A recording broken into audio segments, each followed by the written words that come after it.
18e chapitre. Le parfait renoncement. Arjuna dit: j'aspire à connaître le but du renoncement, Tyaga, ô toi aux bras puissants, et aussi le but du sannyasa, au vainqueur du monstre Keshi, ô Rishikesha.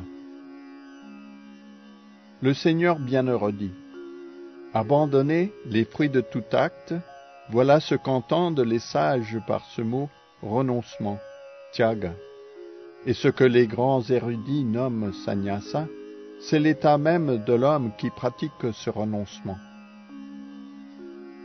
Certains sages affirment que toute action intéressée doit être reniée, quand d'autres soutiennent que les actes de sacrifice, d'austérité et de charité ne doivent jamais être délaissés.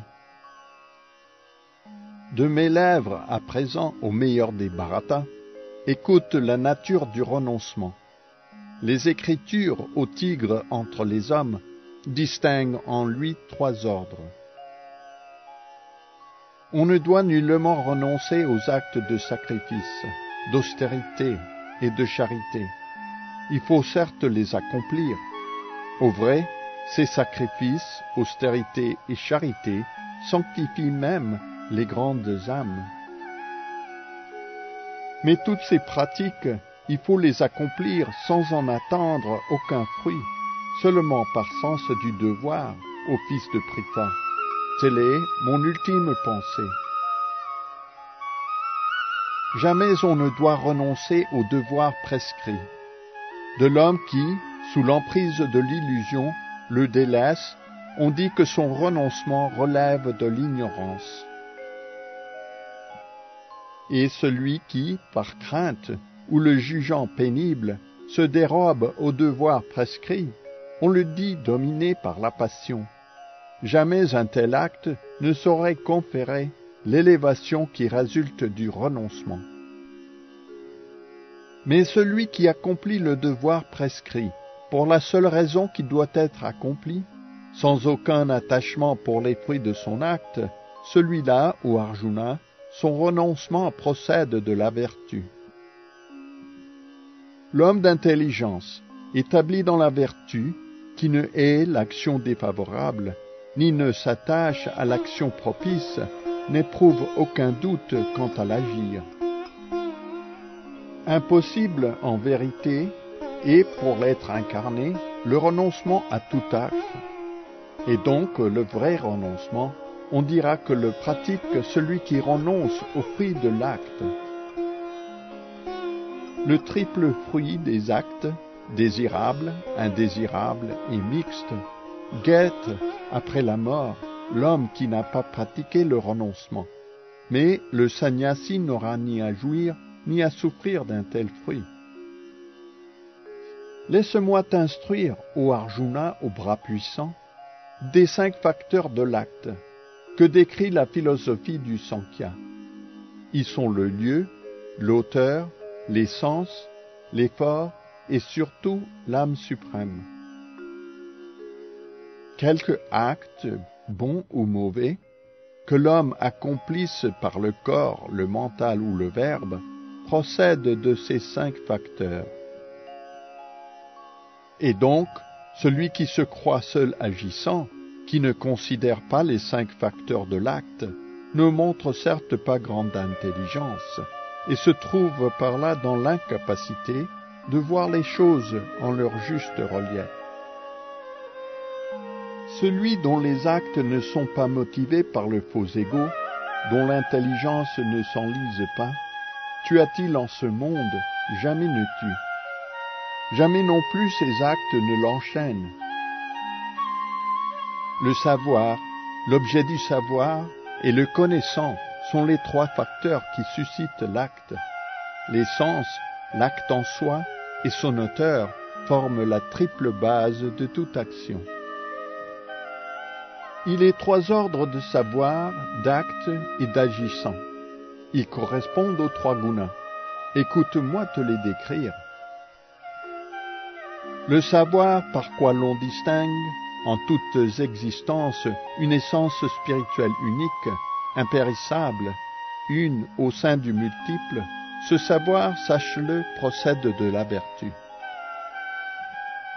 Mais le savoir, par quoi l'on perçoit l'existence en divers corps, d'autant d'êtres aux natures différentes, ce savoir, sache-le, appartient à la passion. Quant au savoir par quoi, aveugle à la vérité, on s'attache à une seule sorte d'action, comme si elle était tout, ce savoir, fort restreint, il est dit qu'il relève des ténèbres de l'ignorance. L'acte que dicte le devoir, l'acte qui s'accomplit sans attachement, sans attrait ni aversion, et qui s'accompagne du renoncement à ses fruits, cet acte, on le dit procéder de la vertu. Mais l'acte accompli par grand effort, l'acte qui vise à l'assouvissement des désirs et que motive le faux égo, cet acte est dit appartenir à la passion. Quant à l'acte accompli dans l'inconscience et l'égarement, sans considérer les suites ou l'enchaînement qu'il entraîne, qui fait violence à autrui et s'avère impraticable, cet acte est dit relever de l'ignorance. L'agissant libre de tout attachement matériel, affranchi du faux égo, enthousiaste, résolu et indifférent au succès comme à l'échec, on le dit sous le signe de la vertu. Mais l'agissant qui s'attache au fruit de son labeur, qui avec passion désire en jouir, qui est avide, envieux, impur, ballotté par les joies et les peines, on le dit dominé par la passion. Quant à l'agissant qui toujours va à l'encontre des préceptes scripturaires, matérialiste, obstiné, fourbe et savant dans l'insulte, paresseux, toujours morose, qui sans cesse remet au lendemain, on le dit baigné dans l'ignorance. À présent, écoute, ô conquérant des richesses, en détail je vais décrire pour toi les trois sortes d'intelligence et de détermination selon les trois gunas. L'intelligence par quoi l'on distingue ce qu'il convient ou ne convient pas de faire, ce qui est à craindre et ce qui ne l'est pas, ce qui enchaîne et ce qui libère, cette intelligence, ô fils de Pritha, procède de la vertu. Mais l'intelligence qui de la religion ou de l'irreligion ne distingue pas les voies, ni ne distingue ce qu'il convient ou ne convient pas de faire, cette intelligence imparfaite, au fils de Pritha, elle appartient à la passion. Quant à l'intelligence baignant dans l'illusion et les ténèbres, qui prend l'irréligion pour la religion et la religion pour l'irréligion, qui toujours se tourne vers la voie mauvaise, cette intelligence, au fils de Pritha, relève de l'ignorance. La détermination qu'on ne peut briser, que la pratique du yoga soutient avec constance et qui ainsi gouverne le mental, la vie même et les mouvements des sens, cette détermination, au fils de Pritha, procède de la vertu. Mais la détermination par quoi, dans la piété, l'acquisition des biens et la satisfaction des sens, on tient fortement à quelques fruits personnels, cette détermination, ô Arjuna, elle appartient à la passion. Quant à la détermination qui se révèle impuissante à mener au-delà du rêve, de la peur, des lamentations, de la morosité et de l'illusion, cette détermination inapte, au fils de Pritha, relève de l'ignorance. Maintenant, ô meilleur des Bharata, écoute-moi te décrire les trois sortes de bonheur dont jouit l'être conditionné, et par la répétition de quoi il en vient parfois au terme de toute souffrance. Le bonheur qui d'abord peut sembler comme un poison, mais à la fin s'avère comparable au nectar, et qui éveille à la réalisation spirituelle. Ce bonheur, on le dit procéder de la vertu. Mais le bonheur naît du contact des sens avec leurs objets, qui d'abord est pareil au nectar, mais à la fin prend le goût du poison. Ce bonheur est dit appartenir à la passion. Quant au bonheur aveugle à la réalisation spirituelle, et qui du début à la fin n'est que chimère, issu du sommeil, de la paresse et de l'illusion, ce bonheur, on le dit, relevé de l'ignorance. Nul être, ni sur terre, ni parmi les devas, sur les planètes supérieures, n'est libre de l'influence des trois gunas.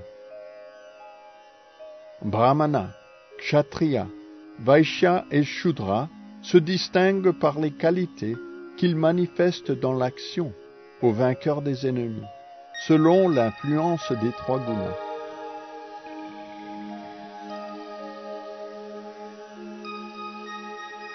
Sérénité, maîtrise de soi, austérité, pureté, tolérance, intégrité, sagesse, savoir et piété, telles sont les qualités qui accompagnent l'acte du brahmana. Héroïsme, puissance, détermination, ingéniosité, courage au combat, générosité, art de régir, telles sont les qualités qui accompagnent l'acte du kshatriya.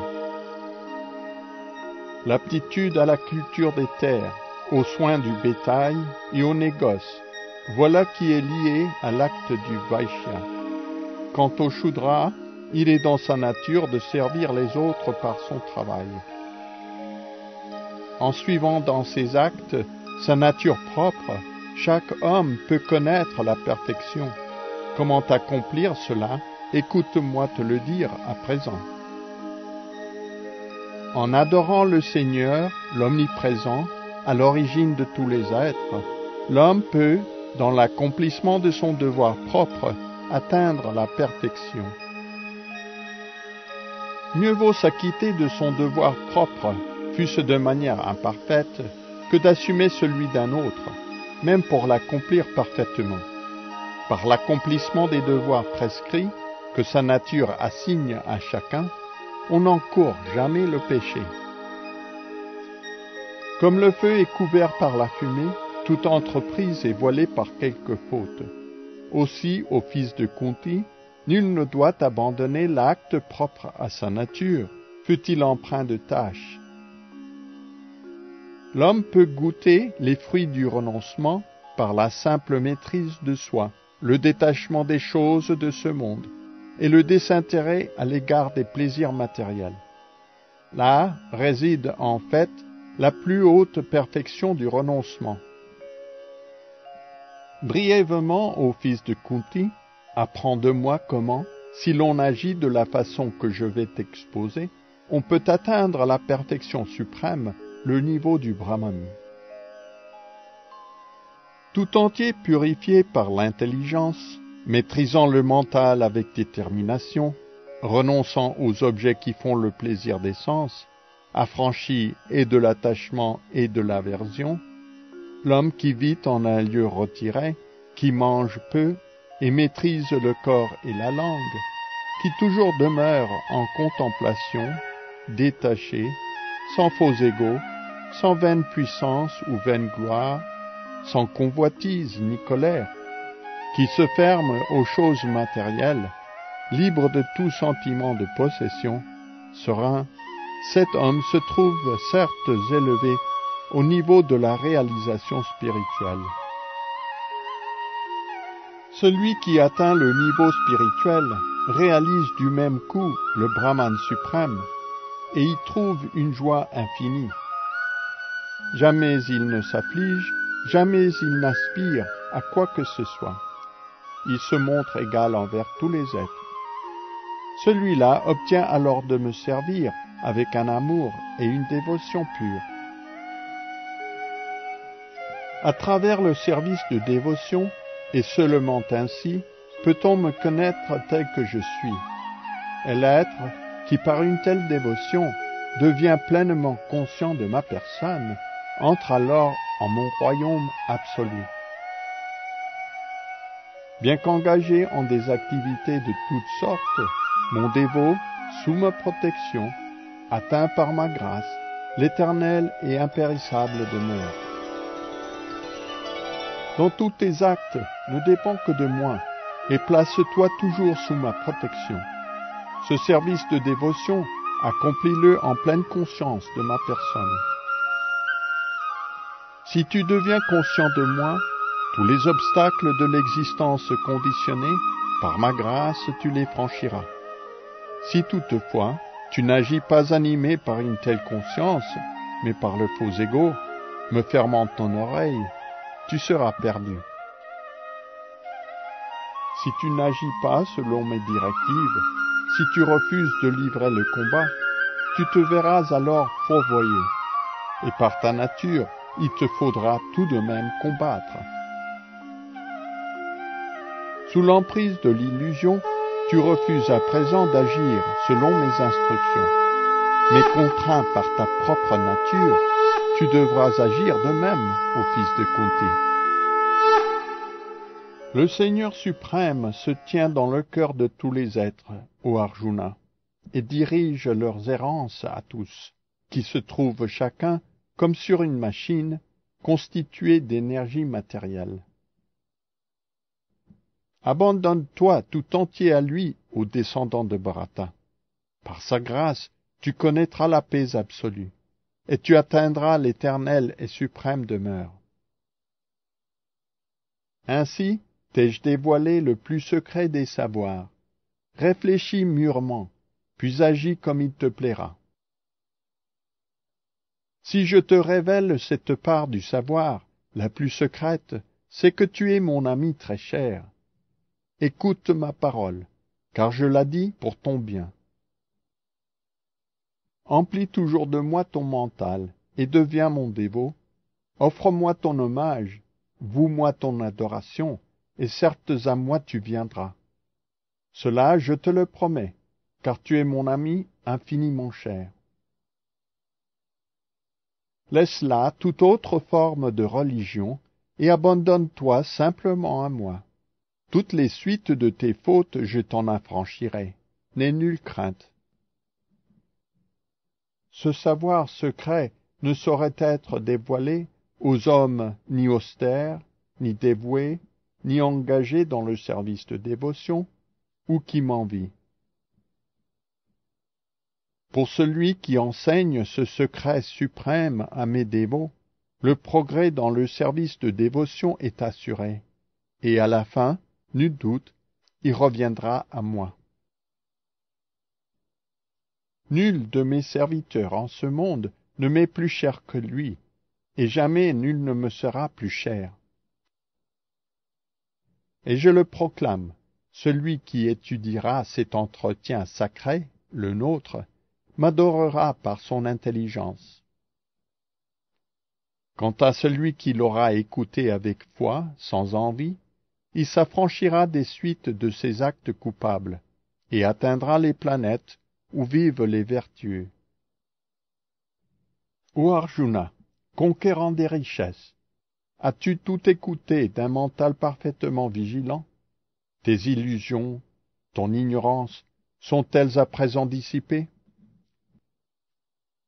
Arjuna dit, ô cher Krishna, toi l'infaillible, mon illusion s'est maintenant évanouie. J'ai par ta grâce recouvré la mémoire. Me voici ferme, affranchi du doute. Je suis prêt à agir selon ta parole. Sanjaya dit, tel ai-je entendu, le dialogue de deux âmes magnanimes, Krishna et Arjuna, dialogue si merveilleux qui fait sur mon corps les poils se hérisser. Par la grâce de Vyasa, j'ai entendu cet entretien le plus secret. Directement je l'ai entendu de Krishna, le maître de tous les yogas, qui en personne parlait à Arjuna. Ô roi, me rappelant encore et encore ce dialogue merveilleux entre Krishna et Arjuna, j'éprouve une immense joie, et chaque instant je frémis. Et lorsque vient à ma mémoire, ô roi, l'éblouissante forme de Krishna. Plus grande encore est pour moi la merveille, et toujours plus grande ma joie. Où que se trouve Krishna, le maître de tous les yogis, où que se trouve Arjuna, l'archer sublime, là règne l'opulence, la victoire, la puissance formidable et la moralité. Telle est ma pensée.